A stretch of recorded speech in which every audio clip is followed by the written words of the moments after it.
So we're going to be looking at how we can shake up the rules and create our own rules for doing success the way that works for us and that incorporates our own values, and where we don't have to continually sacrifice our health and our values and our time.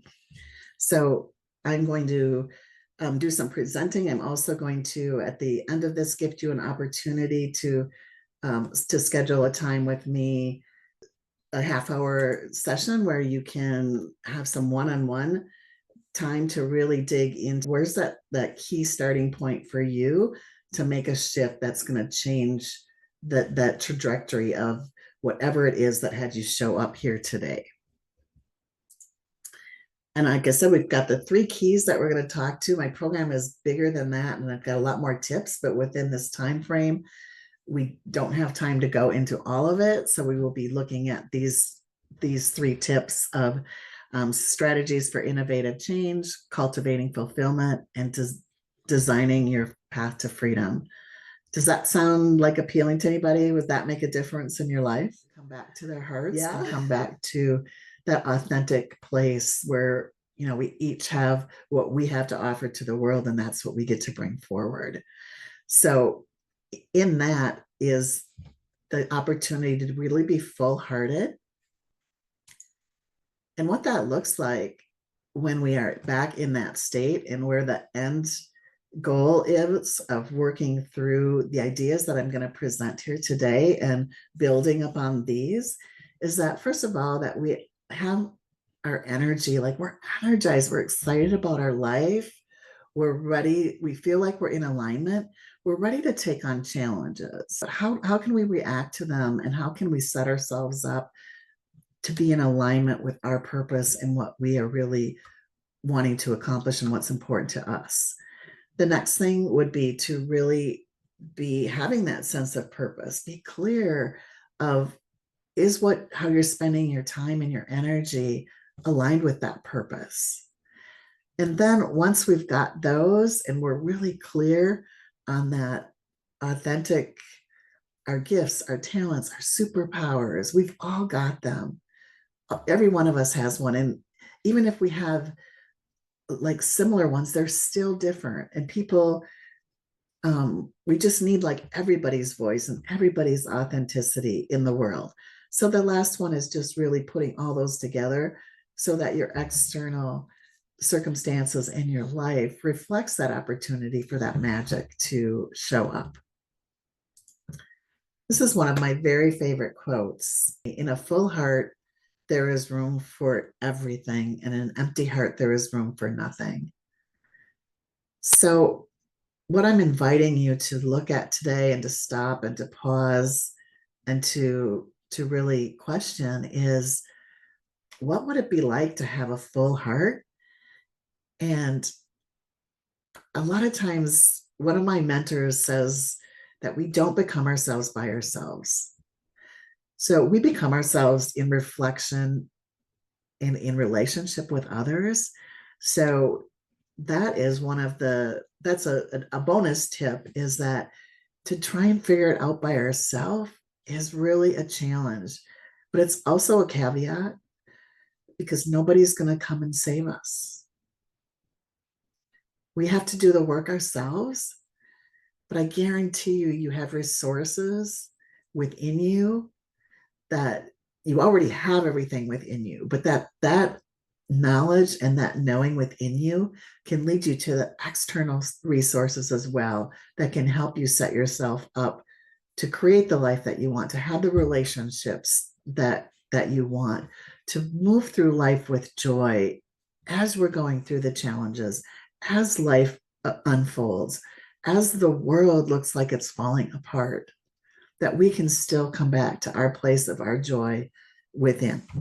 I really hired a coach at the time to say, how can we help our business proceed? And funny, it came back to like, well, what about you? Because I was the one leading the business, right? So the question she asked me is, Bonnie, you have to decide if you want to say yes to life.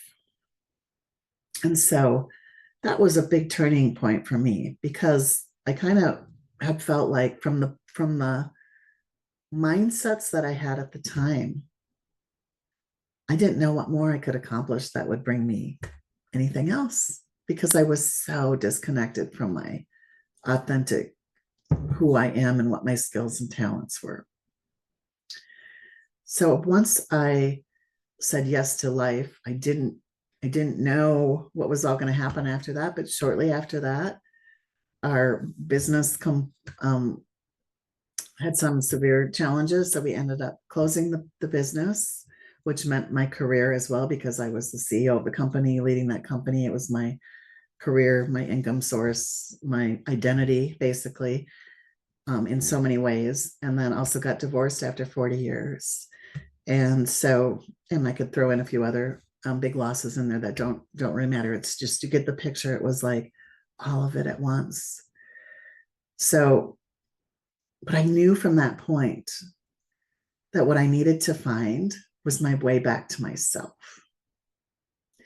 And that's what I believed on. And that is what I've been building in the last 4 or 5 years since then.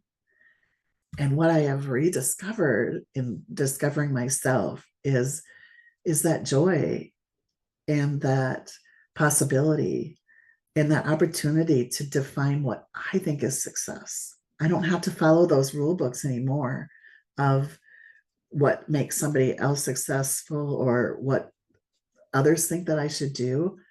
I get to be my own compass. And I have learned how to bring in the resources and the people and the support to help me do that. But it's really about coming back to that core of who we are.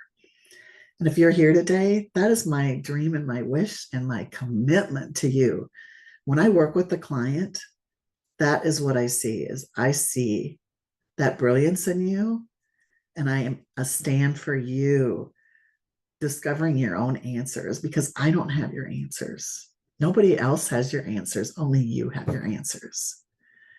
But when you get in a space of a safe and committed, intentional learning support structure, it changes everything.